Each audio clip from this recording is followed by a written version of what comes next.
세상을 바꾸는 스타트업 이야기, 대한민국 대표 스타트업 컨텐츠 이슈스 스타트업 털어주마 시작하겠습니다. 와, 반갑습니다.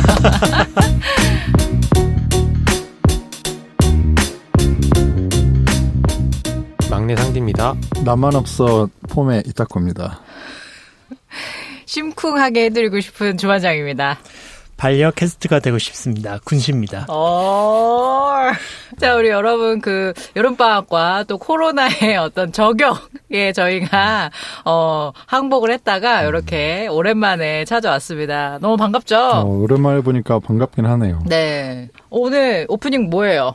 이게 원래 되게 유명한 밈? 이런 거잖아요. 그래서 네. 나만 없어 고양이 나만 없어 댕댕인데 저도 이제 아직은 애견인이 아니어서 네. 제가 폼을 항상 되게 키우고 싶었거든요. 그래서 애견인 하시면 안 돼요. 반려동물, 반려인. 반려인. 애견은 견을 개만 키우고 싶다는 거 아니에요? 아니죠. 강아지를 애완동물, 즉 이렇게 장난감으로 본다는 소리예요. 우리 반려는 사람. 우리 반려 캐스트 같이 이렇게 하는. 그래서 알겠습니다. 그럼 굉장히 반려- 예민한 단어입니다. 아직 그거. 공부 더 하셔야겠네. 공부 더 하시고 키우세요? 그래서 아직 안 키우고 있지 않습니까? 그래요. 네, 그래서 반려인이 제가 아직 아니어서 네, 폼을 맞습니다. 키우고 싶다는 어떤 의미였습니다. 키우고 싶으세요, 근데 실제로? 네, 저는 되게 강아지랑 특히 포메를 되게 좋아해서 포메랑 꼭 포메라니언. 키우고 싶다는 생각이 있어요. 근데 뭐 부모님이 싫어하시나요? 뭐 그런 것도 있고 이제 하나의 어떤 생명을 제가 책임지기에는 내 앞가림도 못 하는데 그래가지고 아직 못 하고 있고 또 뭔가 내가 이 아이를 데리고 왔을 때 이 네. 아이에게 좋은 가정을 줄 수 있는 정도가 돼야 해야 되지 않을까 책임감을 갖고 그래서 아직 안 하고 있습니다. 뭐 할 말 있으신 것 같은데? 근데 지금 이거 수염 보면은 잘 키우시게 생겼는데 야생에서. 야생으로 수염과 반려인은 전혀 무관하죠. 뭔가 너무 자연인 느낌이 나 나셔가지고 오늘 녹음하러 왔는데 우리 타코 이제 이렇게 턱수염이랑 이렇게 막 결려서 예전에 왜 최민수가 사회에 물이 일으키고 산속에 산 들어가셨던 거. 살았던 그런 느낌이어가지고 이 친구가 지금 뭔가 결심을 했는데 저는 오늘 펫프렌즈에서 심쿵 서비스라는 단어가 굉장히 심쿵해서 한번 활용해 봤고요. 연애하고 싶다는 씨는 줄 알았어요. 나 오늘 소개팅 어플 그거 하는 줄 알았어, 방송. 이것도 하고 싶네요. 네. 곧 하는 걸로. 자, 우리 군시님은 뭐예요? 반려 캐스트. 오늘 주제가 아무래도 반려동물에 관련된 주제고 또 저희 이슈스도 리스너들 옆에 항상 있고 싶다는 그런 느낌이 있어서 근데 신기한 게 요새 거의 옆에 탄다리만 건너면 다 있잖아요. 펫 보통 반려견 다 키우는데 그쵸. 저희 5명 중에는 맞아요. 한 명도 없어요. 진짜 아무도 없더라고요. 참 이러기도 쉽지 않아요. 왜냐면 오늘 이거 이렇게 해보니까 4명 중에 1명이 키우고 있대요. 근데 우리 5명인데 그리고 얘기도 잘 안 해. 보통은 없으시면 이렇게 타코님씨 얘기는 많이 하는데 얘기도 안 해. 그러니까. 심지어 이따가 얘기하겠지만 이제 반려동물은 아무래도 1인 가구에서 조금 더 키울 수 있는 확률이 높은데 우리 1인 가구 대표 다들 계신데 주반장님 계신데 저도 안 키우고 있죠. 그러니까요. 그렇습니다. 그래서 펫과 관련 없는 사람들이 터는 우리 펫 시장. 하지만 이제 스타트업이니까 또 그럼요. 스타트업의 관점으로 또 이게 또 저희가 다가갈 수 있다. 생각보다 주반장님이 저희가 여러 개 소개하는 스타트업 서비스의 페르소나였는데 이번엔 페르소나에 약간 빗나가신 그렇죠. 페르소나 맞는데 아직 없는. 아쉽네요. 뭔가 미래의 시장 타겟? 그렇죠. 일 수도 있는 잠재고객이죠. 건가요? 잠재고객. 영원한 유망주다. 광고 듣고 바로 시작하도록 하겠습니다. 전 마케터 피고 이타코는 프로그래밍 언어, 운영체제, 데이터베이스, 프레임워크도 모르고 마케팅을 했다는 겁니까? 인정하십니까? 제가 배우려고 했는데 배울 수 있는 책이 없었어요. 회사에 개발자 없어요? 개발자분들 물어봐도 그냥 C 언어 배우라 그러고 파이썬 배우라 그러는데 배울 시간이 어디 있습니까? 관심이 없었던 거예요, 관심이. 관심은 많았는데 정보가 너무 많으니까 제가 다 할 수가 없잖아요. 스타트업에서 일한다는데 그것도 모른다는 게 말이 됩니까? 저도 배우려고 정말 많이 노력했다니까요. 책도 찾아보고 인터넷도 보고 유튜브도 봤는데 어려웠어요. 헛것봤네, 헛것봤어. 그러니까 마케터가 제대로 한 일도 못하지. 살려주세요. 피고 이타코 씨에게 이 책이 있었다면 좋았을 텐데요. IT 지식과 기본적인 개념을 이해하는데 가장 어려운 점. 어디서부터 시작해야 할지 어떤 내용을 봐야 할지 모른다는 점인데요. 개발자분들에게 물어봐도 개발자분들도 뭐부터 알려줘야 할지 매번 난감하시거든요. 단어 하나 물어봤을 뿐인데 개발자 입장에서도 어디서부터 설명해줘야 되나 고민하게 되는 거죠. 그런 분들에게 추천합니다. 이 책은 정말 기본이 되는 개념들을 잘 큐레이션해서 딱 필요한 범위 안에서 설명해주는 정말 그동안 몰라서 이 타코님처럼 답답했던 부분들이 해소되는 그런 책입니다. 이해하기 쉬운 예시와 적절한 그림 설명, 꼭 알아야 하는 백그라운드 지식이 곁들여져서 학교 쪽집게 선배한테 과외받는 느낌이랄까요? 스타트업 종사자뿐만 아니라 비전공자, 업계 입문자와 종사자를 위한 IT 시대 필수 교양서, 비전공자를 위한 이해할 수 있는 IT 지식, 이슈스 스타트업 털어주마가 강력 추천합니다. 자, 펫시장을 저희가 하기로 결심을 한 게 사실 코로나랑도 좀 연관이 있어요. 네네. 이 코로나랑 펫시장이랑 무슨 상관이냐 싶으시겠지만 이 코로나19 영향으로 인해서 반려동물 관련 상품이 불티나게 팔리고 있다고 해요. 여러분들 생각에 그 반려동물 빼고 쇼핑 사이트에서 전년 동기 대비 굉장히 많은 매출을 신장시킨 품목 뭘 것 같아요, 여러분? 퀴즈 내볼게요. 이커머스에서 품목이요? 이 코로나로 인해서 전년 대비해서 좀 현저하게 높아진 거. 우리 청취자분들도 한번 생각해 보세요. 체온계. 체온계. 마스크. 손소독제. 야, 그거는 빼자. 그거는 빼고. 식품. 식품. 레트로 그럴 수 식품. 있을 것 같아요. 뭐 밀키트 이런 것들. 그렇죠. 우리 타코님이나 군신님은 어떠세요? 저는 이커머스에서 구매한다고 하면은 약간 그 음료? 그러니까 이제 식품이랑 좀 비슷할 수 있겠는데 그보다 음료, 뭐 생수라던가 아니면 집에서 마실 수 있는 여러 가지 음료를 좀 많이 구매하지 않았을까. 커피 같은 것도 네, 집에서 커피도 마셔야 되니까. 그쵸. 군신님은 어떠세요? 저는 솔직히 코로나 전하고 후하고 제 개인적인 변화가 없어가지고 그러네. 뭘 더 살까 했을 때 만약 아동이 있으면 애가 있으면 애가 뭐 놀이용품 같은 걸 샀을 것 같아요. 장난감 이런 거. 네. 근데 되게 신기하게 전년 대비해서 가구가 78% 신장했대요. 가구가. 인테리어 쪽. 그러니까 집에 있으니까 뭐 의자도 불편해, 뭐 맞아요. 데스크도 좀 새로 사고 싶고, 막 소파도 좀 바꾸고 싶고, 그러니까 밖에 나가서 액티비티를 하질 못하니까 뭐 DIY 가구 150%, 소파 102%, 침대 96% 이런 증가세를 보였대요. 근데 가구를 제외하고 반려동물의 용품이 203%가 신장을 했대요. 왜냐면 이제 집에 있으니까 놀아줘야 되니까. 그치. 뭐 고양이가 있으면 그 쥐 모양 공이라던가. 그렇죠. 빽빽 소리 나는 거 있잖아요. 그 얼마 전에 있고. 친구들이 갔는데 이거 가지고 하니까 애들이 참 좋아하더라고요. 그러니까요. 그런 던져주고 반응이 바로 나오는 거. 그리고 또 낚싯대도 있어요. 아이들 놀아주는 낚싯대도 있어요. 고양이들. 고양이들이 이렇게 놀아주는 것도 있고. 그래서 그러겠네요. 그래서 이제 이걸 보면서 반려동물이 이렇게 코로나19에서 수혜 종목일 그렇죠. 줄이야. 정말 상상도 못했다. 하기도 하고 우리 지난번에 아기 유니콘 40개사 중에 3가지가 다 펫이었어요. 맞아요. 펫프렌즈, 펫딱, 맞아요. 피펫. 이렇게 해서 3가지나 선정이 돼서 펫 시장을 우리가 페르소나가 아니어서 너무 관심이 없었는데 스타트업 업계에서도 펫 시장을 한번 봐야겠다 싶어서 오늘 좀 진행을 해보도록 하겠습니다. 확실히 펫 시장은 굉장히 커지는 시장이어서 네. 뭐 저희가 조사해 주신 내용도 있긴 하지만 올해 한 9조 8천억 원 정도 거의 6조에 가까운 규모의 시장이고 이게 우리가 잘 뭐 이렇게 아직까지는 그 약간 반려동물에 대한 게 뭐 많이 전반적으로는 익숙하지 않을 수 있긴 하지만 요게 어느 정도 수준이냐면은 약간 배송 있잖아요. 배달 식품. 거기가 6조 정도 시장이래요. 그러니까 우와, 거기에 약간 진짜? 맞먹는 규모의 어떤 시장이다. 그러니까 결국 적지 않은 시장이라고 하고.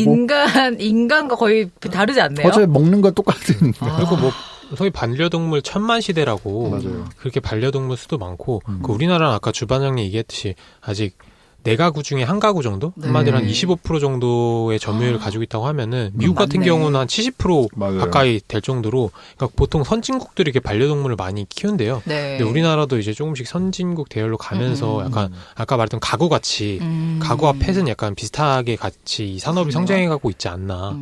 뭐 OECD 선진국 뭐 여러 가지로 표현할 수 있을 건데 여기에 애완견의 시장이 GDP의 0.2에서 0.3% 차지한대요. 근데 아직까지 우리나라는 0.1%가 안 된다고 하더라고요. 그래서 그래서 아직 성장 가능성이 2배 이상 성장할 거라고 예상을 다 하고 있는 거죠. 제가 봤을 땐 시골에 그냥 약간 반려견들 편하게 키우시는 분들까지 확장시키면은 그 거기서 그냥 아니지. 이렇게 밥 먹다가 남은 거 주시잖아요. 그렇지. 그 부분까지 넘어온다 하면 아마 더 커지지 않을까. 실제로 그래서 정확한 집계가 좀 어렵대요. 말씀하셨던 것처럼 특히 호적이 있는 게 아니니까. 이게 지방에 있는 경우도 맞네. 많고 어떻게 보면 그것도 다 반려동물으로 어떤 그렇죠. 백구 같은 친구들 많잖아요. 집 그럼요. 지키고. 그렇죠. 네. 그런 친구들도 있고 아직은 이제 지방에서는 그 사육을 하는 경우도 많대요. 아직은 뭐 어떤 품종이라든가 뭐 이런 것 때문에 뭐 그런 경우도 있고 해서 정확하게 집계가 아직은 안 되고 있다라고 하죠. 그러니까 완전히 명확하게 하지만 그럼에도 불구하고 아까 말씀드렸던 것처럼 6조에 육박하는 그리고 성장세가 진짜 빠르대요. 전년 대비 거의 한 25%에서 한 50% 가까이 매년 성장하니까 그런 시장이라고 표현을 많이 하고 또 말씀하셨던 것처럼 이제 GDP 대비해서 뭐 3만 불 기준으로 해서 그때부터는 이제 반려 시장이 더 커진다라는 약간 그런 통계 수치도 있는데 우리나라가 이제 확인해 보니까 4만 불 정도 되더라고요. 그래서 이제 조금 더 이제 그런 부분이 더 확장되지 않겠냐라는 기대감을 좀 많이 갖고 있는 것 같아요. 와, 자, 그래서 뭐 관련돼서 요즘에 최근에 더 이 펫 시장 관련된 뭐 사실 TV 프로그램 같은 것도 보면은 원래 EBS 저는 사실 진짜 제일 저의 어떤 힐링 프로그램 중에 하나가 그 EBS에서 하는 세상에 나쁜 개는 없다라고 세나게 진짜 그 다시 보게 하면서 보는 그런 애청자인데 이제 그게 원래 EBS에서 뭔가 그렇게 하다가 최근에는 KBS에서 개울용 강영욱이 하는 거. 그래서 그런 어떤 메인 어떤 프로그램으로 자리 잡은 예전에는 사실은 그 신동엽이 하는 동물농장밖에 없었거든요. 근데 그만큼 뭔가 사람들의 어떤 수요가 많아졌다라고 생각을 할 수가 있습니다. 그래서인지 그 2017년인가요? 18년에 그 KPMG에서 발표한 어떤 레포트에서 펫 비즈니스와 주요 트렌드의 펫 푸드, 펫 테크, 펫 금융, 펫 플레이, 펫 리빙 요 5개의 어떤 주요 트렌드를 이렇게 발표를 했더라고요. 뭐 펫 푸드나 뭐 이런 것들은 되게 익숙한데 펫 테크는 뭔가 사물 인터넷 같은 거랑 연결을 해가지고 LG 플러스였나요? 그런 거. 거기서 이제 반려동물이 집에 있는 거를 계속 모니터링 할 수 있는 그런 뭐 IoT 제품 이제 이런 게 또 있고요. 맞아요. 그런 게 되게 생각보다 요금제도 되게 많고 잘 나간다고 하더라고요. 펫금융 같은 경우는 그러면 이제 금융상품이랑 결합해서 적금도 들고 펫 앞으로 적금도 들고 신탁도 들고 카드도 발급하고 보험이 가장 크죠. 보험이 가장 크죠. 이거 같은 경우는 저희가 많이 얘기했던 뭐 토스나 뱅크샐러드에서 많이 판매하고 있는 상품이고 전 가장 재밌었던 게 펫플레이 쪽이 저는 가장 규모로서는 클 것 같아요. 왜냐면 이게 뭐죠? 이게 펫플레이가 약간 뭐 의료 서비스나 반려동물의 레저 생활, 레저 여행 쪽인데 저도 최근에 어떤 아는 분이 저 청담동 같은 데서 그런 펫 호텔 이런 거 하시는데 이게 거기서만 하는 게 아니라 이제 저희 교외 지역에 보통 캠핑장이나 리조트 있잖아요. 근데 그게 이제 펫 전용 리조트와 캠핑장인 거예요. 그러니까 리조트를 강아지 반려동물 위해 짓는 거예요. 그러다 보니까 이게 저는 이 펫 플레이 쪽이 더 시장이 엄청 크지 않나. 그쵸, 그런 식으로 그럴 접근했을 것 때. 같아요. 강아지 호텔, 뭐 강아지 펜션, 그다음에 강아지 애견 카페, 뭐 그쵸, 이런 그쵸. 것도 원래 많잖아요. 근데 그게 더 확장돼 가고 있는 거고. 그런데 또 커피도 비싸더라고요. 커피도 비싸. 그렇죠. 아니 그래서 야놀자나 이런 데서도 뭔가 그런 펫이랑 같이 할 수 있는 액티비티를 되게 많이 하려고 한다고 하더라고요. 반려동물 갖고 계신 분들은 항상 같이 갈 수 그렇지. 있는지 맞아요. 여부가 되게 맞아요. 그게 중요하죠. 맞아. 그래서 저도 요즘 그 직방이나 다방 같은 거 보면 반려동물 가능한 옵션이 체크가 가능하게 돼 있더라고요. 필터에. 네, 필터에. 맞다. 네. 그리고 또 고속도로에도 있었잖아요. 개랑 같이 들어갈 수 있는 공간이 있는 고속도로 휴게소. 진짜? 못 본 것 같아요. 지난번에 우리 우리 갈 갔었던데. 때? 거기 어디였죠? 무슨 경기도 어디 아니었나? 가평휴게소? 그랬나? 맞네요. 저희 지난번에 관심이 많이 워크샵으로 네, 올 때, 강원도 갈 때, 올 때 올 때. 3시 올 때. 왔구나. 네, 네. 아, 그런 게 있었어. 휴게소도. 네. 되게 산책로 되게 잘 해놔가지고 셋이서 또 오붓하게 잘 산책하면서 아이스크림도 먹고 아이스크림도 먹고 BMW 굿즈도 받고.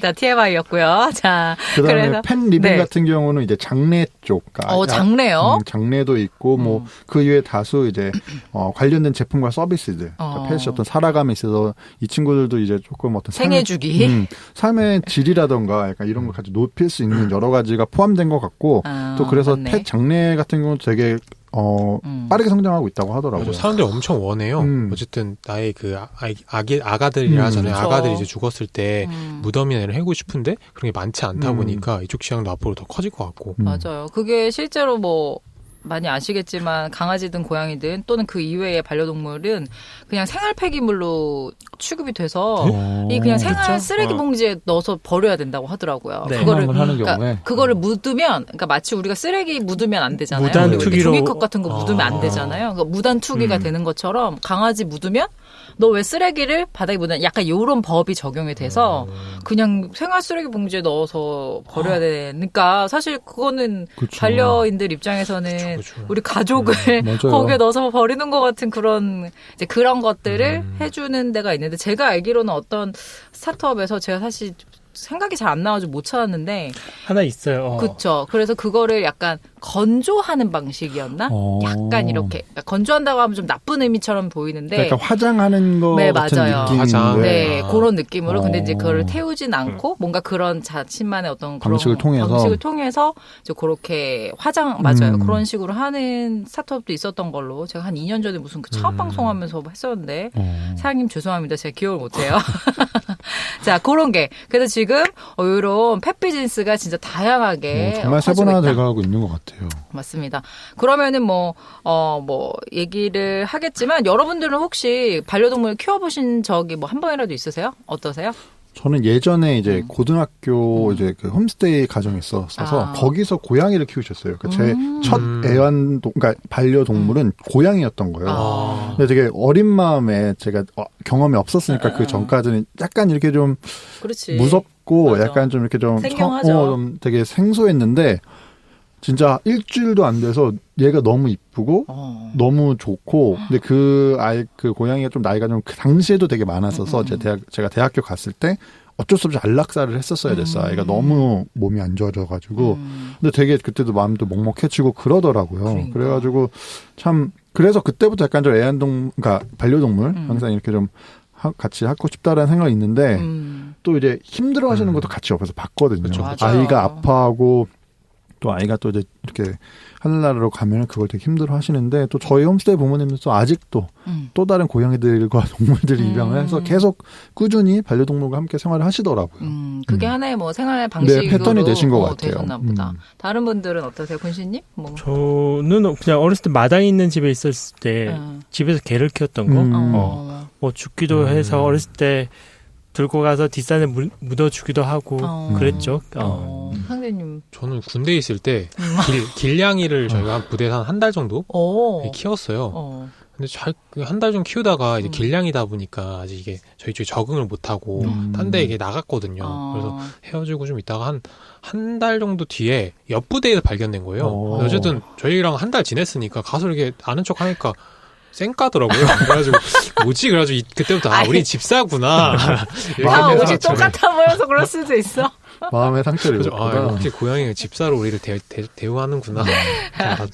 그렇죠. 뭐 저는 언니랑 둘인데 자매인데 저희 부모님이 어렸을 때부터 그래서 강아지를 꼭 키워주셨어요. 그러니까 이제 저희도 마당 있는 집에 살아가지고 뭐 꼭 주택. 강아지를 키웠었죠. 그래서 옛날 고등학교 사람들은 때까지 다 마당 있는 집에 살지 않았어요? 옛날 사람들은. 옛날 사람. 아파트에서 잘 안 그쵸, 살았어요. 그쵸. 아파트는 나중에 80년대 맞다. 이후로 많이 생겼어요.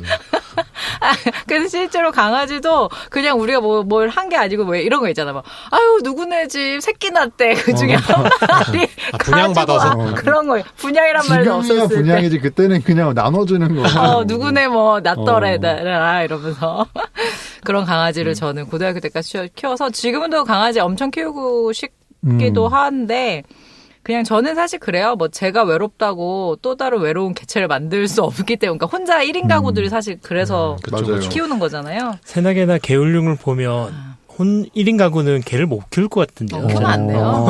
네, 저는 솔직히 그렇게 생각해요. 개를 너무 외롭게 만드는 거니까. 고양이는 좀 괜찮은 것 같더라고요. 고양이는. 그래서 엄청 키우고 싶은데 참고 있습니다. 자, 그래서 여러분들 청취자분들은 어떠신지 아마 저희보다 반려동물에 대해서 훨씬 더 많이 아시는 분들이 많으실 것 같아요. 키우고 계시는 저희가 이렇게 쪼렙이어가지고 저희가 너무 다들 몰라. 여러분들 혹시 들으시면서 요즘에 후기가 많이 없어서 조금 저희가 방송을 쉬어서 그렇겠지만 좀 아쉬운데 여러분들 들으시면서 좀 의견 있으시거나 또 관련돼서 스타트업 유망한 거 있으면 저희도 또 제보 부탁드립니다. 저희는 그래서 그 지난번 아기 유니콘 40개 중에 펫프렌즈를 위주로 좀 얘기를 해보려고 해요. 펫프렌즈를 좀 중심이 된 이유가 혹시 있나요? 그러니까 이제 이번에 조금 이제 처음부터 조사를 하면서 네. 좀 여러 스타트업을 좀 같이 조사했던 것 같아요. 근데 네. 그 중에서 저희가 좀 이해하기에 가장 직관적으로, 왜냐면 이 커머스 쪽이다 보니까, 네. 이커머스 쪽이다 보니까 좀 이해하기도 좋고, 또 저는 개인적으로 느끼기에, 뭐 물론 저는 여기 이용자는 아직 아니지만 굉장히 서비스를 잘 만들었다는 생각이 많이 들어서 그래서 이제 펫프렌즈를 통해서 네. 우리나라 펫 시장이 어느 정도인지 얘기를 할 수도 있고 그다음에 어떤 방향으로 나갈 수도 있는지 같이 좀 얘기해 볼 수 있을 것 같습니다. 자, 펫프렌즈, 펫게 쿠팡이다. 이런 수식어가 있는 우리 김창원 대표님께서 이끌고 계시는 펫프렌즈에 대해서 좀 얘기를 하면서 그 이외에 뭐 펫당이나 피펫이나 등도 조금씩 저희가 살펴볼 수 있도록 할게요. 펫프렌즈 간단하게 좀 소개 좀 부탁드릴게요. 네, 펫프렌즈는 대표님 말로는 반려동물의 공동 육아를 하고 있다고 얘기를 하는데 쉽게 말을 해서 반려동물의 용품을 파는 쇼핑몰이고요. 5년 차가 됐습니다. 네. 원래 2015년에 위닝 헤비스로 창업을 했고 18년에 펫프렌즈로 사명을 변경을 했습니다. 그리고 현재 투자가 시리즈 B에 148억을 유치하고 있는 상황입니다.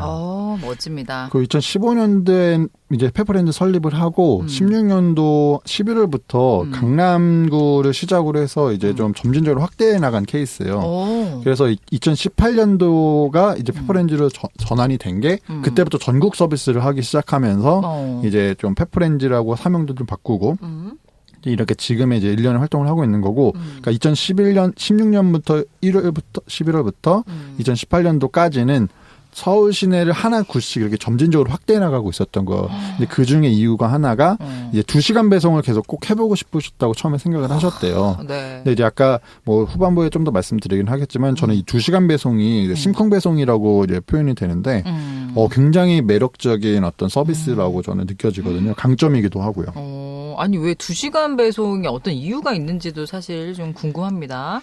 네, 원래 초반에는 1시간 배송 컨셉으로 시작을 했거든요. 근데 한 19년 되면서 2시간 배송으로 이제 늘어났는데 이 2시간 배송을 시작한 이유 중에 하나가 이 반려동물 시장이 프리미엄화 된다고 하더라고요. 그러니까 프리미엄화 되면 이제 간식이나 사료들이 자연식에 가까워지고 이 자연식은 특징은 유통기간이 짧잖아요. 그래서 이게 택배나 운송 서비스를 어떻게 할 수 없어서 빠른 시간 내에 배송을 가능하게 만들어야 되기 때문에 2시간 배송을 시작했다고 인터뷰에서 봤습니다. 또 하나는 뭐냐면 네. 이게 반려동물이 있으면 아이의 음식이 떨어지면은 좀 되게 난감해지잖아요. 아이한테 음식을 이렇게 사료를 못 주니까. 그래서 어떤 이 심쿵 배송을 이용하시는 유저분들은 그게 너무 좋다라는 거예요. 바로 우리 아이가 먹을 수 있는 사료를 바로 받아볼 수 있다라는 거. 말씀하셨던 것처럼 사실 뭐 새벽 배송도 가능하고 아니면 뭐 택배 배송도 사실 가능은 한데 그럼에도 불구하고 빨리 먹여야 되니까 사료가 떨어지는 게 가끔씩 좀 모른다기보다는 이제 바로바로 급하게 필요할 때가 있대요. 그래서 이게 없었을 때는 뭐 그냥 좀 더 돈을 주더라도 편의점을 가서 산다거나 맞아. 아니면 편의점에도 많아졌구나. 아니면 마트를 가서 산다고 하는데 이런 배송을 통해서 좋은 사료를 아이들한테 먹일 수 있는 거죠. 그리고 편의점에서 산 사료가 다행히 입에 맞으면 모르겠지만 입에 안 맞는 경우가 굉장히 많다고 맞아요. 하더라고요. 그렇죠. 강아지들도 맞는 게 많나요? 있고 이게 종에 따라도 다르고 되게 좀 뭐랄까 좀 많이 알아보고 그다음에 우리 아이한테 맞는 거를 찾아야 되는 그 일련의 과정이 되게 필요한 어떤 과정이라고 하더라고요. 그렇습니다. 그러면은 뭐 오늘 대표로는 아니지만 이런 펫프렌즈를 하게 되신 뭔가 대표님께서 뭔가 이렇게 굉장한 반려동물을 사랑하시는 분이신가요? 뭔가요? 우리 얘기 좀 부탁드릴게요. 반려인이시고요. 우선가는 84년생이시고, 근데 이분이 학력이 되게 독특하세요. 좀 왜 보면. 독특해요? 고려대 체육학과를 나오셨어요. 거기에 학사와 석사를 밟으셔서 졸업하시고 나서 교습소라고 해야 되겠죠. 체육대학 입시학원. 그러니까 대학에 들어가는 입시학원. 입시학원에서 이 입시학원이 나중에 한 10년 정도 지났을 때 전국 3위까지 크기로 규모로 올라갔다고 하더라고요. 근데 이 체육 입시학원이 본인 고향에서 처음으로 대학교 1학년 끝나자마자 처음 시작하셨대요. 처음에 약간 일종의 과외 형태로. 근데 그게 첫 시즌을 너무 잘 보내서 돈을 너무 많이 벌게 된 거죠. 그 돈으로 바로 학원을 차려서 대학 시절 내내 학원 운영을 계속해서 이제 10년 하시면서 뭐 이제 최대 입시 하면은 여기 고려 최대 입시라고 하시더라고요. 근데 여기에 이제 대표로 10년 정도 활동을 하셨던 거죠. 고려 최대 입시 어디선가 본 것 같아. 되게 유명하대요. 12개 지점이래요. 전국적으로 망을 갖고 있으시고 그다음에 대학 시절부터 어떻게 보면 대학 시절 창업을 해서 대학 시절 내내 이렇게 하고 인터뷰 내용을 들어보면은 대학교 교수님들 가서 F만 면하게 해달라. 왜냐면 자기는 사업을 해야 되니까. 그래서 F만 면하게 해달라고 하면서 이제 계속 고려대학교 학업도 하시면서 이제 병행을 하실 수 있다고 하셨더라고요. 멋있다. 그래서 그러면서 이제 이건 약간 스토리 같은데 10년 넘게 학원 운영하다 보니까 바빠서 살피지 못했던 강아지가 눈에 밟혔다. 그래서 자연스럽게 바쁜 현대인들을 위한 반려동물 서비스에 관심이 갔다라는 어떤 그런 스토리텔링이 있는데 요건 조금 아니 완전 스토리텔링이고요. 다른 인터뷰에서는 어떻게 표현하셨냐면 네. 10년 정도 운영을 하시면서 좀 뭐 자신이 좀 뒤처진다거나 매너리즘에 빠져셨던 건 맞는 것 같아요. 그래서 처음에는 어찌됐든 IT 쪽으로 뭔가를 하고 싶다는 생각을 하셨고 그래서 처음에는 그 어플 개발사를 운영을 하셨던 거예요. 진짜요? 네, 그래서 우와. 2년 정도 한 200개 정도 되는 당시 또 우리나라 어플이 한창 선풍적인 인기를 끌고 있을 때니까 이런 개발사를 외주를 받은 거죠. 그래서 개발을 해주시다가 한 2년 정도 하고 나서 이제는 어느 정도 뭔가 흐름이 보인다, 틀이 보인다고 하셔서 이제 생각을 하셨는데 그 중에 3가지 산업군을 보셨대요. 하나는 성형, 하나는 대출, 하나는 이제 펫 쪽이었던 거예요. 근데 이 선정한 이유가 다 유망하다. 유망하고 본인이 일정 부분 관심도 있는 산업군이고 그리고 또 하나는 1등이 아직 없는 산업군. 그렇게 생각을 하셔서 이 3가지 중 고려를 하셨고 이제 그중에서 펫을 선택을 해서 진행을 하셨다고 또 말씀하시더라고요. 여기 앱 에이전시를 하실 때 만든 앱이 아마 저희가 다 아는 앱일 거예요. 뭐예요? 요기요를 만들었어요. 와 진짜? 파인앱에서 요기요를 만들어서 수주를 받아서 만들었던 거죠. 파인앱 제일 초창기 요기요를 납품한 업체입니다. 네. 이런 칭찬의 의미로 진짜 난놈이시네요, 진짜. 왜냐면 체육을 하시다가 갑자기 IT를 하겠다 했더니 또 그걸 해서 요기요 같은 히트 엄청난 걸 만드셔서 또 펫프렌즈까지 이렇게 이어오시는 거 보니까 진짜 엄청난 러닝커브와 자금력과 실행력과 대단하시네요. 그래서 이 요기요를 만들었던 개발팀이 이 펫프렌즈 만들 때 같이 합류했다고. 네. 그러면 또 시각이 달라지네요. 그래서 초반에는 O2O 서비스를 약간 중점적으로 뒀어요. 역경매라고 싶으셨대요. 왜냐면은 성형도 그렇고 그다음에 펫 쪽도 그렇고 결국은 이제 가격이 계속 좀 뭔가 다 다르고 그러니까 정형된 가격대가 있는 상품들이 아니고 특히 펫 같은 경우는 이제 수의 쪽, 그 아이들 병원 쪽 같은 경우는 다 가격이 다르고 아직까지도 그게 좀 문제가 된다고 하더라고요. 그래서 말씀하셨던 것처럼 처음에 역경매를 좀 하고 싶어서 또 당시 했던 O2O를 통해서 이제 역경매를 하시려다가 이제 조금 피벗을 하셔서 지금 이제 커머스로 처음에 시작을 하셨던 거죠. 그렇습니다. 자, 그래서 어쨌건 뭐 펫프렌즈와 관련된 BM을 선택하게 된 이유가 지금 우리 타코가 얘기했던 관련된 정보나 또는 관련된 어떤 정확한 스탠다드가 지금도 없을 것 같네요. 생각해보면. 수의 쪽은 아직은 좀 그런 문제가 있다고 하더라고요. 그러니까 동물병원 진짜 비싸거든요. 네. 그렇죠? 미용도 그렇고 용품도 그렇습니다. 자, 그래서 이제 이런 것들을 조금 더 표준화시키고 싶으신 것 같아요. 그래서 이제 여러 가지 상품이나 상품 구성 같은 것도 되게 많더라고요. 네. 자, 그래서 반려동물의 공동육아라는 얘기는 혹시 어떤 얘기인가요? 이런 거는? 이 대표님의 말씀으로는 이 반려 시장이 제일 비슷한 게 육아 시장하고 제일 비슷하다고 하더라고요. 그 소비자와 구매자와 사용자가 다른 시장.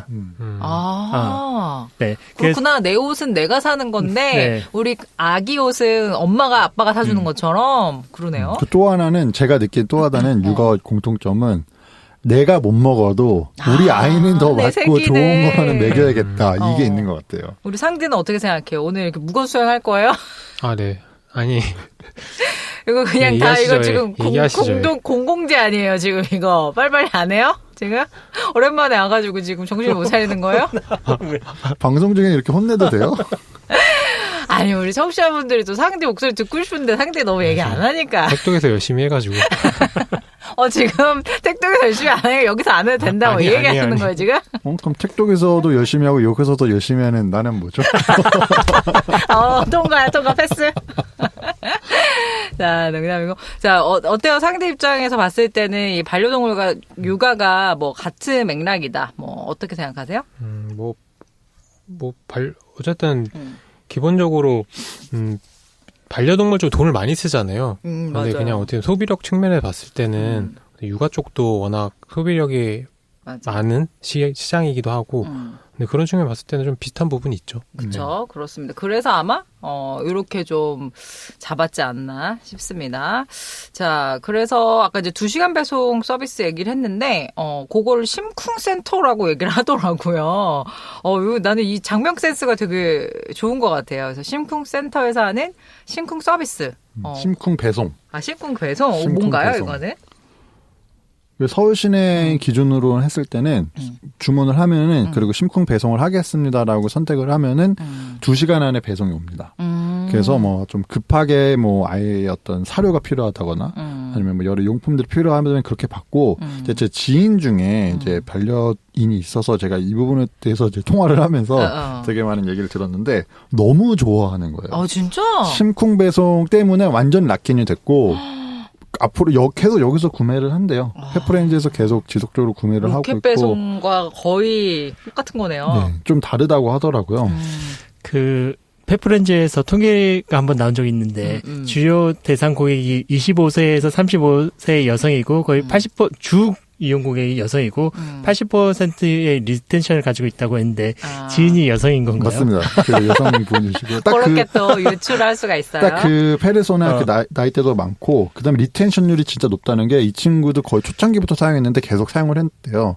그리고 지금은 얘기하시는 게 SKU가 한 5,000개 정도 네. 되는데 처음에 이 정도 수준도 아니었대요. 그러니까 점진적으로 이제 확대해 나간 거고 제가 마켓컬리랑 좀 비슷하다고 느꼈던 게 뭐냐면 그냥 모든 상품을 입점시키는 게 아니라 자체적인 프로세스와 한 여기 30여 가지의 체크리스트가 있대요. 네. 이제 거기에 맞는 것들만 자신들의 프로세스, 뭐 검증단, 그다음에 실제 다 재료, 제품까지 다 확인을 해서 입점을 시킨다고 하더라고요. 네. 그래서 일반 다른 이런 펫 관련 커머스들이 한 2만 개 정도 SKU를 갖고 있는 거에 비하면 5,000개라는 건 거의 한 4분의 1 정도 되는 거고 이것 또한 2,500개 나눠야 되는 게 이제 고양이와 강아지로 또 나눠야 되기 때문에 되게 제품 자체는 많지는 않지만 또 그런 부분에서 소비자들이 신뢰를 갖고 있는 거죠. 여기서 선정했으면은 충분히 좋은 제품이다.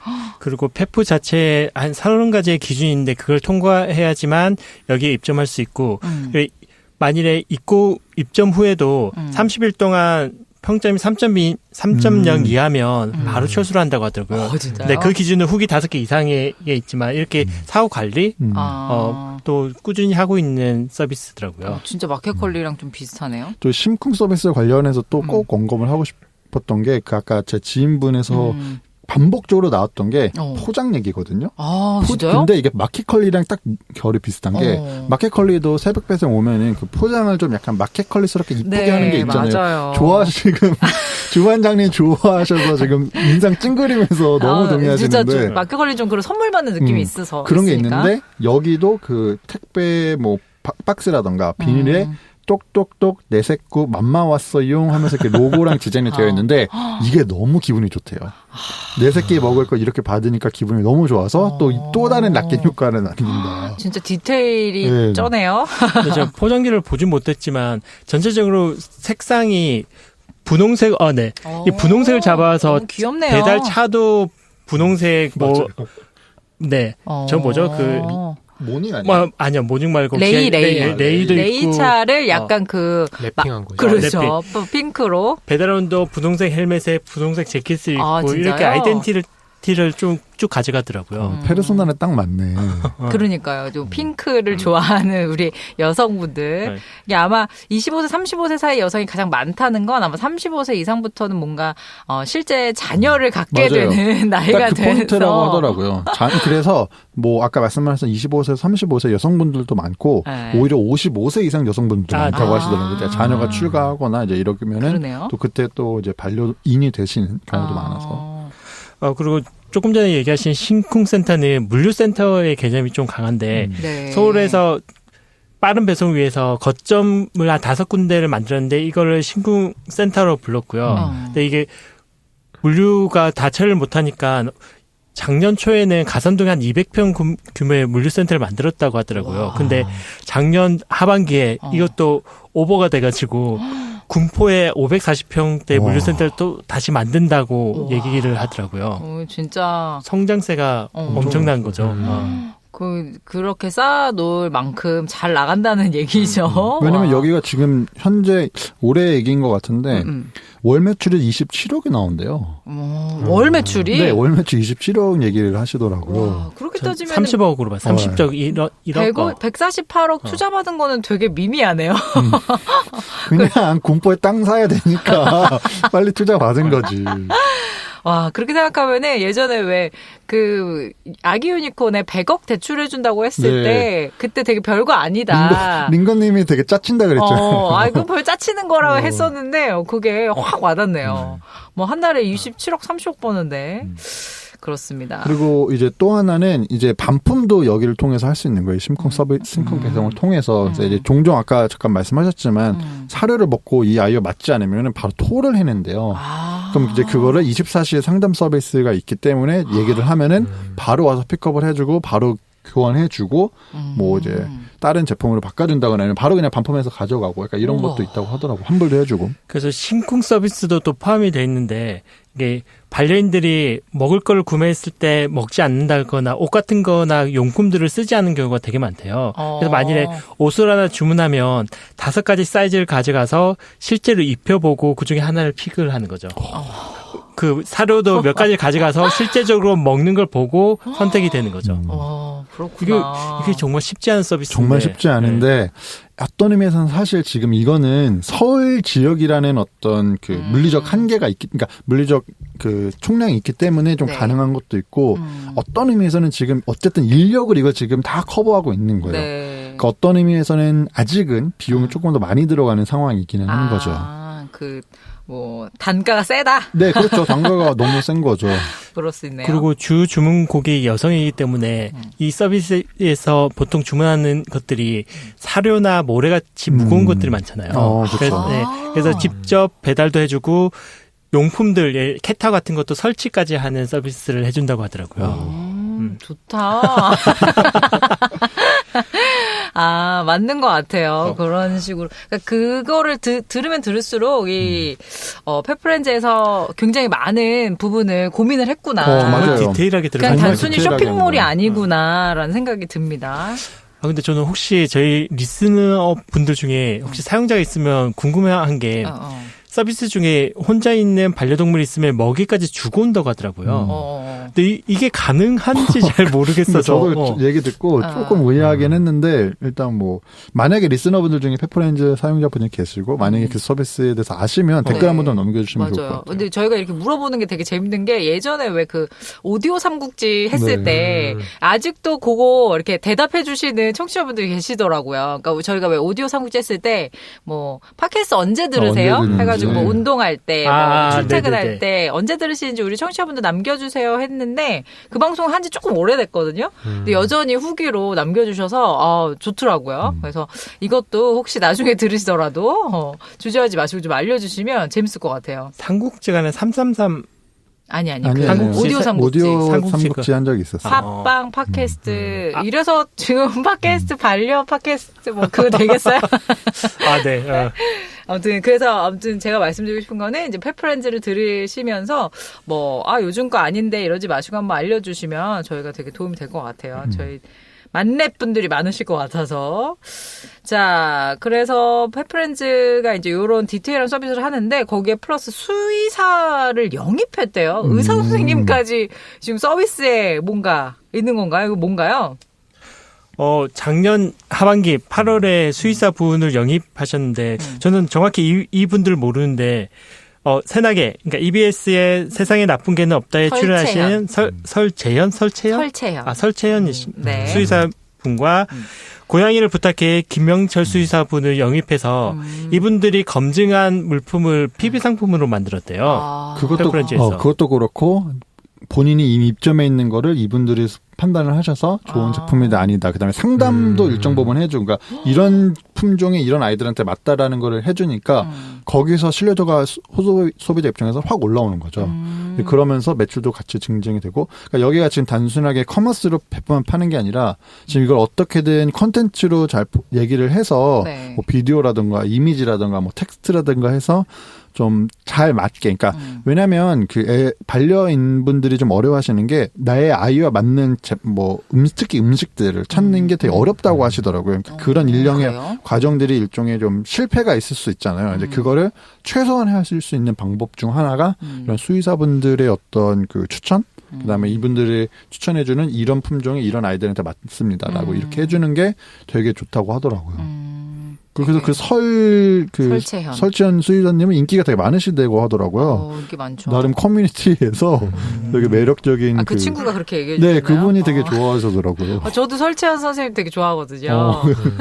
되게 강영욱이랑은 좀 다른 또 어떤 그런 포인트가 있어서 스윗하게 잘 가르쳐 주시는 우리 수의사 선생님까지 요런 뭐 PB 브랜드까지 만드는 것 자체는 뭔가 반려동물인들의 어떤 마음을 좀 잘 알고 있지 않나. 좀 펫프렌즈 들을수록 굉장히 흥미로운 서비스를 많이 하시네요. 펫프렌즈는 그러니까 펫 쪽, 그다음에 반려 쪽 하면은 펫프렌즈라는 브랜드가 되고 싶다고 하시더라고요. 그렇기 때문에 1년에 PB 상품을 가는 건데 아직까지는 제가 아는 한도 내에서는 사료는 안 만들고 계세요. 간식까지는 하시고. 그다음에 고양이는 장난감이라던가 고양이 모래 같은 거, 패드 같은 거 이런 것만 이제 본인들하고 좀 낮은 가격에 그다음에 국내 생산 제품들, 그러니까 보통 이제 중국 공장에서 OEM으로 가져올 수 있잖아요. 그렇게 안 하고 국내에서 생산하고 본인들이 기획하고 제작하고 대신에 가격은 너무 비싸지 않게. 특히 이제 여기 호랑이 브랜드라고 해서 고양이용 제품인 것 같은데 호랑이 먼지라는 제품인데 그게 고양이 모래 제품이래요. 근데 그게 원래 일반 모래들은 굉장히 비싸다고 하더라고요. 먼지가 많이 난다고. 그래요? 네. 네, 그래가지고 근데 이제 또 가격도 착한 거죠. 어떤 의미에서 다른 거에 비하면. 왜냐면은 일반 제품, 고양이 모래 일반 제품을 구매를 하면은 한 달에 진짜 2-30만 원씩 기본으로 들어간다고 하더라고요. 근데 진짜? 네, 근데 그것보다는 조금 더 저렴하게 구성을 해서 판매하고. 저렴하고 기존 제품은 잘 안 뭉쳐지고 먼지가 많이 나는데 지금 말씀하신 제품은 먼지도 잘 안 나고 잘 뭉쳐진다고 굉장히 가성비 좋다고 얘기가 있더라고요. 전 안 써봐서 모르겠는데. 맞아요. 그 고양이들은 거기 모래에다가 배변을 하고 그쵸. 그거를 뭐 묻는다고 해서 그 생각해보니까 그게 막 하면은 집안이 굉장히 지저분해지고 애들도 안 좋겠네요. 근데 진짜 스타트업에서 쉽지 않은 선택이라고 보는데 네. 작년에 수의사분들 영입하면서 이때쯤에서 상담소 시간을 변경을 했거든요. 그게 무슨 말이죠? 원래 저녁 12시까지 상담을 했어요. 근데 이거를 24시간 상담소로 바꿨는데 저는 그것보다 더 대단한 거는 이 상담소 직원들을 채용하는 기준이 정말 우와 박수 보내고 싶더라고요. 뭐예요? 기준은 무조건 하나였어요. 두 개구나. 하나는 3년 이상 반려동물을 키울 것. 그리고 취직이 되면 취직 이후에 1급 애견 관리사 전문 자격증을 자격증을 딸 것. 그리고 꾸준히 교육도 하고 회사 내에서 그 뒤로 하지만 이 두 개는 정말 나의 상담을 하고 싶게 만드는 거 있지 않나요? 그러네요. 위급했을 때. 그러니까 이제 상담을 하는 이유가 아까도 잠깐 얘기했지만 반려인 입장에서는 모르는 게 더 많고 이 제품이 우리한테 이 아이한테 맞는지 뭐 물론 지금은 그것도 뭐 나름 뭐 AI라든가 알고리즘을 통해서 좀 추천제를 내부적으로 하고는 있긴 한데 어플 내에서 이제 그거 말고도 우리 아이한테 맞는지 그다음에 어떤 제품인지 어떤 뭐 재료가 들어갔는지 이런 걸 다 궁금하기 때문에 상담을 하시는데 거의 대부분 한 30초 안에 무조건 답변이 오고 굉장히 친절하게 진짜? 그리고 굉장히 친절하게 해준다라고 또 아까 제 지인이 계속 이것도 너무 좋다고 말씀을 하시는 거예요. 24시간 상담을 받을 수 있어서. 그리고 아까 심쿵 배송 같은 경우도 원래는 지금 운영 시간은 정오부터 자정까지 12시간이거든요. 그러니까 원래는 새벽 3시까지 하셨대요. 근데 이제 지금은 정오부터 자정까지 12시간 운영을 하고 그거 플러스 상담은 24시간을 돌리고 있는 거예요. 그리고 더 대단한 건 아까 그 직원분도 말씀하셨지만 이분들을 다 배송 인력까지 정직원 채용으로 운영하고 계시다라는 거죠. 우와, 그렇구나. 물류팀으로 호칭하던데 지금 펫프렌즈의 인원이 전체 90명 정도 된대요. 근데 40에서 50명 정도가 물류팀, 뭐 물류 관련된 일을 하시는 분과 라이더분을 같이 50명 정도 정직원으로 뭐 들어왔다고. 보통 이런 건 아웃바인드로 하지 않나요? 그렇죠. 완전 그렇죠. 아니면은 요즘 배민 라이더 말고라도 요즘 부릉이나 뭐 그런 것처럼 차라리 그런 식으로 하거나 아니면은 프리랜서 계약을 해서 이제 그렇게 되면 안 좋은 게 뭐냐면 이제 뭐 사고가 났을 때 어떤 보험 처리라든가 이제 이런 게 못 받고 산재나 이런 게 좀 어려운 문제가 있는데 기업 입장에서는 비용이 더 많이 들어가니까 정직원을 채용을 하면. 약간 쿠팡같이 쿠팡맨 같은 느낌이네요. 그렇죠. 완전 맞네. 그 핑크색 레일을 몰고 다니는 어떤 쿠팡맨 같은 느낌으로 펫프렌즈. 이 김창완 산울림 아니에요? 그렇죠. 김창원 대표님이 이 초기 코파운더들 4명과 같이 초반에 퀵 배송을 하셨대요. 스스로? 이 배송 서비스를 할 생각으로 하셔서 이것들이 다 거기에 다 녹아 들어가 있지 않을까라는 생각을 하고 있습니다. 자기가 해봤기 때문에 뭐 또 그러실 수도 있겠네요. 창업 전에 일부러 3개월 정도 이렇게 배송 업체에서 일을 하시면서 몇 시에 주문량이 가장 많은지를 보셨대요. 그래서 12시라는 시간이 나왔대요. 점심 이후에 주문량이 확 늘기 때문에 그럼 그때부터 운영하자 해서 원래는 이제 새벽 3시까지 했는데 그게 너무 힘드니까 지금 12시로 하셨다고 하더라고요. 그렇습니다. 철저하게 정말 반려인의 특성을 굉장히 고민을 많이 한 느낌이 듭니다. 굉장히 고객 중심적이신 건 맞는 것 같아요. 진짜. 전체적인 서비스, 지금 어플 중심이거든요. 그러니까 웹사이트에서도 충분히 구매나 주문은 가능한데 사실 웹사이트는 모바일 웹 느낌이기 때문에 어플이랑 모양이 거의 똑같아요. 활동이라든가 이런 게 그렇기 때문에 그러니까 모바일에서 하시는 게 어플에서 하시는 게 가장 어떤 사용자 경험이 제일 좋으실 것 같고 그래서 어플도 보면은 UI UX라든가 이런 게 저는 굉장히 잘 만들었다고 생각을 했거든요. 되게 어떤 의미에서는 지금 커머스 우리나라 잘하는 데들 많잖아요. 마켓컬리라던가 쿠팡이라던가 여기를 벤치마킹해서 자기네들 형태를 이걸 지금 다 소화하고 계시다라는 느낌 되게 많이 받았어요. 그러니까 너무 잘하는 사례들이 이미 너무 많이 있으니까 할 수 있는 만큼 그거를 다 자기네 내재화하고 있는 거죠. 그럼 아까 그 쿠팡 배민라이드처럼 약간 이렇게 아예 정직원으로 교육하는 것도 그렇고 마켓컬리처럼 자기네들 프로세스를 가지고 입점시키는 것도 그렇고 뭐 배달 포장지에다가 자기네 그 어떤 소비자들이 좋아하는 문구로 가는 것도 그렇고 아마존 쿠팡처럼 미리 주문을 예상해서 그 근처에 갖다 놔서 2시간 배송이 가능하게 하는 것도 그렇고 데이터를 잘 쓰시는 것 같아요. 있어요? 와. 그에 따라 거점이 있으니까요. 그래서 2시간 배송이 가능한 거죠. 정말 쿠팡이나 더 넘어서는 아마존과 비슷한 어떤 데이터를 활용하는 모습을 보여주고 어떤 있네요. 면에서는 되게 스마트하신 것 같아요. 이게 사실 결국 우리나라는 아직까지 그 반려동물 시장은 60%가 서울 경기권이래요. 지방보다는. 어쩔 수 없네요. 그러다 보니까 서울 경기권만 해도 우리나라에서 펫 시장의 50%를 가져간다는 판단을 쓰셨고 그렇기 때문에 어떻게 보면은 물리적으로 이제 거리가 있는 건 어차피 똑같으니까 스마트하게 그런 게 적용이 가능했던 거죠. 말씀하셨던 형태로.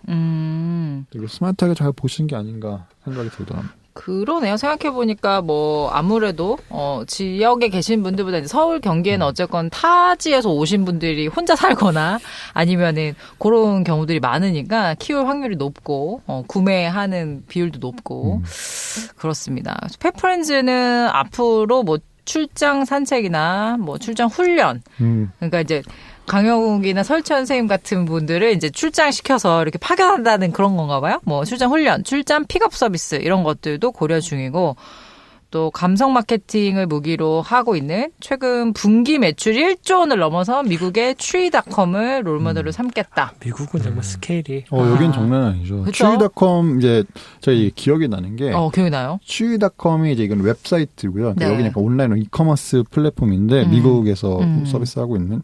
근데 여기에 이거를 운영하고 있는 사업자가 펫스마트라는 기업이에요. 네. 여기는 전통적인 리테일 기업이었거든요. 오프라인 매장. 그러니까 펫 제품의 월마트 같은 느낌이었어요. 얘네 전국구였거든요. 그래서 어렸을 때 기억이 나는 게 이제 애완동물이나 그러니까 반려동물 구경하러 막 그냥 가기도 해요. 맞아, 그럼 맞아, 거기 맞는 가면은 것 같아. 반려동물들이 있어요. 고양이라던가 뭐 강아지라던가 아니면은 이제 좀 특이한? 미국 같은 경우는 좀 특이한 애들도 있으니까 이제 그런 동물들을 볼 수 있어서 그냥 뭐 약간 재미삼아 한 번씩 가서 이게 구경하고 뭐 이런 애들이 있구나 이렇게 하는 걸 있었는데 펫스마트가 사실 리테일 기업들이 좀 오프라인 기업들이 되게 힘들어하고 있잖아요. 근데 추위닷컴을 굉장히 DT를 잘한 거죠. 디지털 트랜스포메이션을 되게 잘해서 지금 추위닷컴은 굉장히 승승장구하고 있다고 하더라고요. 그렇구나. 맞는 것 같아요. 그래서 이제 그런 추위닷컴을 롤모델로 삼겠다는 각오가 이제 최근에 보였던 그런 거고요. 그래서 뭐 펫프렌즈, 앞으로 뭐 더 재미있는 서비스들이 많을 것 같은 생각이 들어요. 감동 서비스들. 참 그렇습니다. 그 신기한 게 지난번에 우리 그 여성 쇼핑몰도 결국엔 남자 대표님들이 다 하셨는데 여기 지금 펫프렌즈도 여성분들의 어떤 타겟에 서비스를 남자 대표님이 이렇게 막 이렇게 감성적으로 잘 접근하셔서 굉장히 유해주시 해보고 싶습니다. 계속 그러니까 우리나라 펫 시장에서 그냥 1등 하고 싶으신 것 같아요. 네, 그러니까 1등 지금 하시겠네요. 말씀하셨던 것처럼 이제 출장 산책이라던가 뭐 픽업 서비스 이런 거는 사실 다른 스타트업도 우리나라에서 조금씩 하고 있고 해외에서는 뭐 이제 그 센트럴파크 같은 데서 이렇게 되게 많은 그 강아지를 산책시키는 그런 분들이 되게 고수익을 뭐 누린다는 얘기가 맞아요, 있어요. 맞아요. 근데 그런 게 플랫폼으로 연결이 돼서 하는 경우가 많거든요. 근데 그런 거를 우리나라에서 이제 하고 싶으시다고 생각하고 우리나라 반려동물 시장이 더 커질 것이다라는 걸 일단은 생각하시면서 전력 질주하시고 아까 말씀드렸던 것처럼 이제 펫 시장의 브랜드가 되고 싶으니까 무조건 우리는 1등 할 거다. 그래서 지금 수의사 쪽을 좀 보고 계시대요. 수의사분들과 이제 좀 매칭을 해서 이제 또 아이가 아프면은 좀 바로바로 거기에 맞게 해야 되고 이게 보험 처리가 안 돼서 맞아. 반려동물은 보험이 없어가지고 그래서 비용이 되게 비싸고 또 그러다 보니까 아까 정보의 비대칭성이 너무 심해서 어떨 때 보면 같은 동물병원을 가도 매번 가격이 다 다르고 맞네. 또 그다음에 정말 모르는 경우에는 정말 어떻게 보면은 좀 바가지 네. 비용을 받고 막 이런 경우가 있으니까 이제 그런 거를 좀 해소하고 싶으시다는 얘기도 하시더라고요. 진짜 다방면에 이 반려인들이 정말 페인 포인트로 갖고 있었던 불편한 부분들을 잘 살려서 서비스로 화시키는 게 아닌가 싶습니다. 자, 뭐 그래서 펫프렌즈 여기까지 얘기하면 될까요? 뭐 혹시 조금 빠진 게 있을까요? 저는 그 당연한 건데 여기 직원의 80%가 반려동물 키우고 있대요. 네네네. 회사에서 강요했잖아요. 아니 자격증 말고. 그러니까 안 키우면 네. 들어올 수 없는 거예요, 그러면? 아니 그건 상담사. 상담사. 상담사고 직원은 뭐 맞다. 근데 80%가 반려동물을 키우고 있는데 반려동물하고 같이 출근이 가능하다고 하더라고요. 너무 좋아하겠다.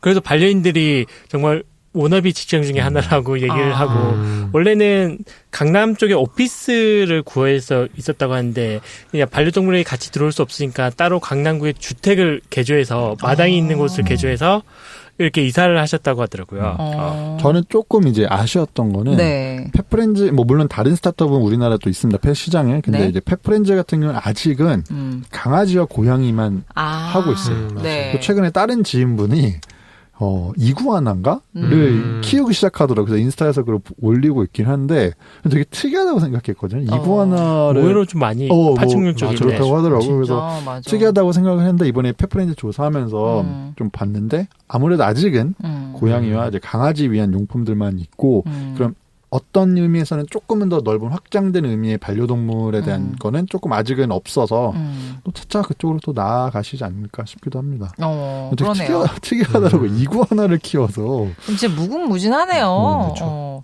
왜냐하면 뭐 사실 반려동물이라는 게 금붕어 이런 것도 포함되는 거 아니에요? 그렇죠. 그 우리 새 키우시는 분은 또 새를 엄청 좋아하시던데 키우는 거 보면. 제 친구는 또 열대어에 한창 빠져가지고 또 열대어를 또 엄청 키우더라고요. 그러니까 그게 또 다 그만의 특성과 주는 즐거움이 있나 봐요. 그래서 이구아나 같은 것도 그 파충류 좋아하시는 분들도 있기 때문에 그러니까. 그런 분들 그럼 펫프렌즈가 앞으로 더 이렇게 나아가야 할 수 있는 서비스에 베리치는 게 많을 수 있을 것 같은데요. 베리치 쓰는 게 많죠. 근데 이제 이구아나 같은 경우는 아직은 쿠팡 쪽에서 많이 구매를 한다고 하더라고요. 아직 이제 펫프렌즈 쪽 같은 데서는 아직 제품이 없으니까 어쩔 수 없이 쿠팡에서 그만 많이 한다고 하더라고요. 아니 근데 이 영상이나 사진을 보고 있으면 한 16년, 17년부터 쭉 보고 있으면 작년까지도 괜찮으세요. 근데 올해 나온 영상을 보면 너무 폭삭 늙은 느낌이 나셔서 김장원 대표님 올해 근데 매출이 많이 나면서 되게 올라서 되게 기분 디스하시는 되게 힘들어 보이신다고요. 대표님이 몸이 좋으세요. 몸이 매우 좋으셔서 운동하셨던 분도 어떤 체육학과 출신이시니까. 그러니까요. 그걸 유지하고 계시나 봐요. 여기가 GS 리테일에서 투자받았잖아요. 네네. GS 쪽에서 홈쇼핑인가 이제 GS 계열에서 투자를 받았는데 그쪽 이제 담당자분들이 있을 거예요. VC들이 뭐 그분들은 사우나도 뭐 같이 가고. 진짜로. 그게 나와요. 그 얘기를 말씀하시더라고요. 사우나도 같이 가시고 이제 형용하면서 보통 이제 스타트업들이 그런 경우가 있어요. 그러니까 어떤 이슈가 발생을 하면은 자기네들끼리 어떻게든 해결하려고 좀 묵혀놓는 되게 좀 끌고 오다가 이게 정말 커졌을 때 VC한테 때 갖고 가는 경우가 있거든요. 그러니까 어떻게든 VC한테는 이렇게 많이 안 하려고. 그러다 보면은 VC 입장에서는 갑자기 큰 이슈를 나한테 넘기니까 이거 어떻게 해야 되나 이렇게 갑자기 전화 오면 다 깜짝 놀라서 왜 전화했지 이러면서. 그러겠다. 안 하던 애가 갑자기. 근데 이제 이분 같은 경우는 이슈가 발생하면 바로 형 이거 어떻게 해야 돼? 그러면서 같이 초반부터 좀 같이 공생하는 좀 어떻게 보면은 이제 스킨십이 많이 있다는 표현을 많이 쓰잖아요. 운동인이시다 보니까 또 자연스러우시고. 그러시네요. 그래서 약간 좀 우리가 생각하는 일종의 스타트업 대표님들이 갖고 있는 또 느낌과는 조금 다르게. 근데 또 워낙 오랫동안 사업하셨던 분이라서 그런가 보다. 또 그게 맞는 것 같아요. 그러니까 훨씬 좀 더 친근하게 그러니까 VC를 뭔가 너무 막 높게 본다거나 막 이렇게 되게 우리 사업과 좀 이렇게 분리하는 게 아니고 항상 그런 커뮤니케이션 잘 하시나 보다. 같이 이제 가치관 운명 공동체다 이러면서 이렇게 하시는데 사우나 같이 가는 게 좀 저는 특이해서. 사우나 갈 수도 있죠. 그렇죠. 갈 수 있죠. 제 감성은 아니라서. 아니 근데 막 다 형이라고 하잖아요. 뭐 수용이 형, 뭐 최근에는 네이버 혜진이 형도 뭐 잘 됐죠. 기뻐하시던데. 그럼 수용 형이 가자고 하면 안 갈 거예요? 안 가요. 그 가야 투자 받을 수 있어. 그러면은. 사우나 가고 안 가고의 투자 여부를 할 수 있을 그릇이 아니에요. 우리 수영이 형은. 안 되겠다. 못 받아. 자, 우리 사실 대표로는 아니지만 또 대표님의 어떤 그런 뭐 특수성 뭐 아무튼 그런 게 있어서 또 언급을 한번 해봤습니다. 우리 잘생긴 우리 대표님 화이팅 하시고요. 자. 그 펫프렌즈 이외에도 다른 반려동물 스타트업이 진짜 많더라고요. 제 VC.com 거기 봤을 때도 엄청 많고 뭐 일단 펫닥, 뭐 수의사 서비스하는 펫닥, 그다음에 동물용 의료기기 하는 피펫. 또 우리나라 또 K, 바이오, 이런 거 잘하지 않습니까? 이런 것도 잘해가지고 잘 나왔으면 좋겠고. 또 뭐가 있는지 좀 나머지 우리 소개 부탁드릴게요. 저는 도그메이트 예전부터 좀 얘기를 많이 들었었거든요. 네. 펫시터라고 해가지고 내가 여행을 간다거나 뭐 아까 뭐 산책하는 게 필요한 경우는 이제 여기 플랫폼을 통해서 이제 하고 여기가 이제 그 스트롱벤처스에서 아마 제가 알기로는 투자를 했었어요. 그래서 백유영 대표님께서 종종 이렇게 샤워다웃 해주시는 곳 중 하나가 이제 도그메이트인데 여기도 되게 잘한다고 하시더라고요. 근데 이게 결국 저 요즘 우리가 방송을 되게 많이 하다 보니까 느끼는 건데 결국 이게 귀결이 되거든요. 어떡해요? 어차피 처음에는 다른 페인 포인트를 갖고 스타트업을 시작을 해서 성장을 하지만 결국은 이게 겹친단 말이에요. 교집합이 될 거란 말이에요. 그러니까 만약에 도그메이트가 정말 성장을 해서 잘하면 커머스 넘어올 거고 펫프렌즈도 한다고 하시니까 성장하면은 지금 도그메이트가 있는 펫시터 쪽으로 넘어올 거란 말이에요. 그때부터는 경쟁이 되는 거죠. 어때 지금 국내에서 하고 있는 이 펫 관련된 서비스들이 다 미국이나 해외에서는 다 크게 성장한 서비스들이거든요. 그런 이미 걸로 성숙된. 그래서 이 도그메이트 같은 경우도 망하긴 했지만 최근에 웨그랩스라고 손정희 회장이 투자했던 회사가 있는데 그거에 약간 벤치마킹한 회사기도 하고 해서 네. 웨그랩스는 잘 안 됐어요. 그렇군요. 또 뭐 혹시 상디님 보시면서 좀 인상 깊거나 뭐 아니면은 좀 알고 계시는 아니면 뭐 신기한 그런 것들 뭐 한두 가지 정도 같이 얘기해 보면 잘은 모르는데 패치고 프렌드? 패치고 프렌드. 네, 그 여행 관련된 거? 저는 계속 이 여행이나 이 레저 쪽에 꽂히는데 이쪽 부분이 어쨌든 네. 저는 주위에 그런 사람들이 많아서 아까도 초반에 얘기했지만 거기 놀러 갈 때 보통 애견이랑 같이 갈 수 없는 데들이 많잖아요. 이런 호텔들 이런 데도. 그치. 그래서 이쪽을 많이 원하다 보니까 어쨌든 이게 여행 산업이랑 같이 커질 것 같아요. 왜냐면 여행 산업도 점점 커지고 있는데 그쪽에는 어쨌든 사람 중심의 서비스라 하면은 반려견이 뭔가 플러스된 서비스들도 같이 성장하지 않을까 싶어서 이 부분이 좀 괜찮았던 것 같아요. 그럴 것 같아요. 패치고 프렌드, 뭐 패치고 트래블, 뭐 이런 식으로 반려동물 동반 여행 서비스, 뭐 호텔 예약도 해주고 뭐 이런 건가 보네요. 되게 중요하더라고요. 그 반려인분들 입장에서는 여행에 가면 아까 말씀드렸던 펫시터가 필요하거나 아니면 같이 갈 수 있어야 되는 거예요. 혼자 될 수가 가족이니까. 없으니까. 가족이니까. 그래서 이제 요즘은 이렇게 아예 처음에 염두할 때부터 무조건 같이 펫과 갈 수 있는 어떤 뭐 호텔이라던가 펜션이라던가 이제 이런 거를 되게 찾아보시더라고요. 그런데 진짜 잘 없대요. 아직도? 아직도 잘 없다 보니까 많이 커질 것 같고. 맞습니다. 그래서 기존의 펫 호텔, 그러니까 사람과 같이 들어가는 호텔이 아니라 그 반려동물용 그쵸. 호텔이 또 많이 수요도 많이 부족한데 가끔 몇 년 전에 그 뉴스도 많이 났잖아요. 반려동물 맡겼는데 물려 죽고 싸우고 동물끼리. 네. 그래서 되게 싫어하더라고요. 맞아요. 펫호텔은 아예 요즘은 제 지인들 얘기 들어보면 거의 염두를 아예 안 해요. 그러니까 펫호텔은 애기들만 거기다 갖다 두는 거잖아요. 맡기는 거잖아요. 근데 그래서 아예 염두를 싫다고 그러니까 하더라고요. 여행이 좋은 거죠. 그냥 같이 갈 수 있으니까. 그냥 풀어놨을 때는 모르는 그 아기들끼리 싸우는 경우도 있고 아니면 어디 한 군데 넣어놔야 되는데 약간 진짜 그런 뭐랄까 케이지 같은 데 넣어놓다 보니까 주인 입장에 좀 마음이 안 좋죠. 맞아요. 그렇습니다. 그래서 뭐 그런 부분이 있고 또 뭐 고미랩스라고 인공지능 기반 반려동물 케어 플랫폼. 좀 뭔가 거창해 보이는데 얼마나 잘하시는지 좀 더 보도록 조금 할게요. 뭐 이런 식으로 뭔가 이런 아까 얘기했던 펫 IT 같은 거 아닌가, 펫테크 뭐 이런 거 아닌가 싶은데 이런 것들도 나중에 좀 더 성숙화되면 저희가 한번 털어보도록 하겠습니다. 이번 기회로 좀 더 저희도 시장 조사도 해보고 공부도 해보면서 더 이제 확대해 나가면 되죠. 맞습니다. 뭐 우리 군시님 뭐 언급하고 싶은 거 있으신가요? 혹시 여기? 아니면 뭐. 제가 펫 시장을 잘 몰랐던 것도 있지만 처음에 이거 봤을 때 펫 시장, 펫 프렌즈 보고 야 근데 진입장벽이 참 낮은 사업 중에 하나일 건데 나중에 후발주자들이 계속 들어올 수 있겠다라는 생각을 했는데 조사하다 보니까 와 들어가서 점유율 뺏어오기 정말 힘들겠다는 느낌이 들더라고요. 한번 낚이는, 그러니까 그렇다고 하더라고요. 이제 제품, 그러니까 사료 같은 것도 어떤 사료에 낚인다는 건 아니래요.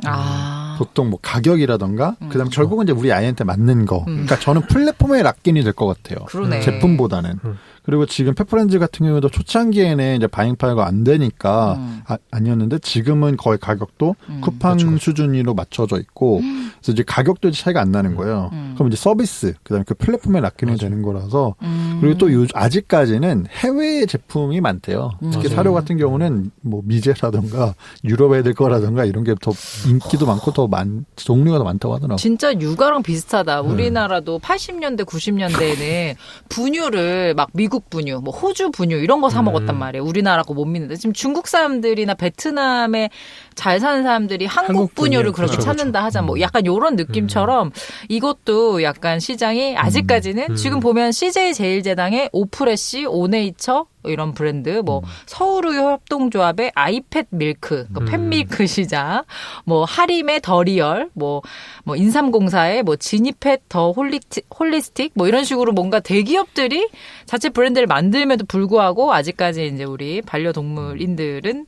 이제 외국의 뭐 미국이나 뭐 선진국의 것들을 더욱 더 선호하는 그래서 앞으로는 진짜 그런 사이클이 되겠네요. 근데 또 조금 다른 게 지금 많이 알려져 있는 사료 같은 경우는 그 약간 불량식품이라고 해야 되나? 그러니까 정말 뭐 닭고기 함유량의 0.몇 %. 뭐 이렇게 이런 게 아직까지는 좀 더 많대요. 근데 페프렌즈는 그런 건 불량식품이니까 아이들이 더 힘들어하는 거다. 그래서 아이들 뭐 특히 강아지 같은 경우는 눈물 자국이라고 해가지고 눈물이 자주 나오는데 이제 그런 것도 그런 문제가 있는 거니 정말 뭐 닭고기 60몇 %짜리인 정말 좋은 제품들 이런 걸로 하는 게 더 맞다라고 해서 좀 더 프리미엄화 되는 거는 맞는 것 같고 하지만 이게 페프렌즈가 지금이야 너무 잘하고 있지만 만약에 쓱닷컴이나 쿠팡 쪽에서 본격적으로 여기 들어오겠다고 하면은 리스크가 없는 건 아니라고 저는 좀 느껴지긴 하거든요. 이제 결국은 이제 아까도 얘기했던 플랫폼 락인 되는 건데 지금이야 쿠팡이 뭐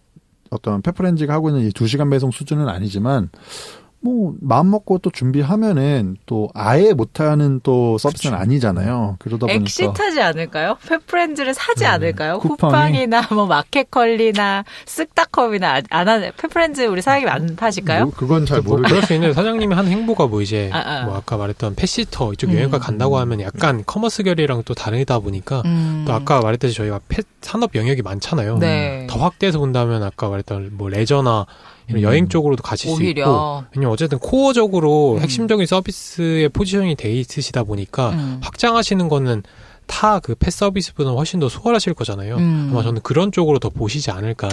네. 그거를 그냥 그렇죠. 여기에서 단순히 그 머무르고 이커머스로 계속 머무는 게 아니라 예. 그렇습니다. 이런 짧은 의견 정말 짧으셨습니다. 아주 정말 짧고 얇은 주식으로 한번 언급해봤고요. 엑시트 안 하셨으면 좋겠어요. 그러니까 저도 사실 그래요. 엑시트 안 했으면 좋겠어요. 네. 그러면은 DNA가 좀 많이 섞여서 좀 잘못될 것 같아요. 그러니까 말씀하신 대로 그냥 판매에 급급한 뭔가 지금 사실 페프렌즈가 저희가 계속 얘기한 게 되게 서비스가 굉장히 뭐 차별화되고 가심비라고 해서 맞아. 사람의 마음 움직이는 게 많아서 진짜 가심비를 진짜 너무 잘 하고 계신데 조금 격하게 표현해도 찬양을 하더라고요. 페프렌즈를 너무 좋다고 찬양을 해가지고 저도 오랜만에 조사하면서 좀 재밌게 했던 것 같아요. 근데 그 친구분은 원래부터 이제 약간 강아지 뭐 고양이를 좋아한다는 거를 알고 계셨으니까 거기에다가 이제 한번 여쭤봤어요. 물어봤죠. 그러니까 이번에 주제가 이제 펫 쪽이다 보니까 물어보면서 어디 괜찮은 데 있냐 소개드리니까 바로 내기 나왔던 게 페프렌즈고 그 친구는 강아지 2마리 키우고 있는데 그러면서 이제 저한테 되게 많은 어떤 얘기를 해줬죠. 그런 분을 한번 모셨어야 되는데. 아니 내가 얘기해야 되니까. 멘트 뺏기니까. 네, 멘트도 뺏겨서는 안 됩니다. 그렇습니다. 자, 그래서 우리 오늘 펫 시장 관련해서 대표 주자인 펫프렌즈 한번 털어봤고요. 관련해서 좀 더 추가적으로 제보하실 수 있는 부분 아니면 뭐 들으시고 궁금하신 부분들 있으시면 또 저희 후기 오디오 클립 팟빵 팟캐스트에 남겨주시면 저희 또 참고해서 후속 방송을 할 수 있도록 하겠습니다. 이슈스 멤버 모두가 반려인이 되는 그날까지 아. 오늘 방송 마무리하도록 하겠습니다. 감사합니다. 평생 안 끝나는 거 아니야?